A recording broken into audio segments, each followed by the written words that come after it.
استاذ مثنى، انت ومديريه ماء النجف، هذا الماء نشرب من عنده، هذا هسه الريحه البيه ما تنقح، هذا مو صالح للشرب ولا صالح للسبح.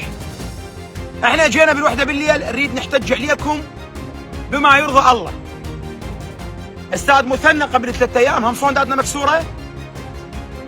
استاذ مثنى، محافظ النجف، اعضاء مجلس المحافظه، الكلام اللي جاي يطرحه مدير ماي المشخاب منطقي، ما يكفي لاقالته لانه جاي يسخر من الناس. صار لنا 3 ايام الماي عباره عن خياس، اجلكم الله ريحه بول ونفايات، اضافه الى 20,000 دابه جاموسه فضلاتها بالشط، اضافه الى مياه المجاري اللي تجينا من النجف.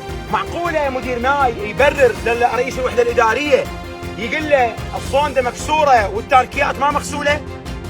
ليش قبل 4 ايام مع تاركياتنا شو صاف الماي؟ هسه احنا بس احنا والله يم مشروع راقي الحصوه. خلينا نشوف نتائج التحقيق مع مدير ماي المشخاب والى متى السكوت.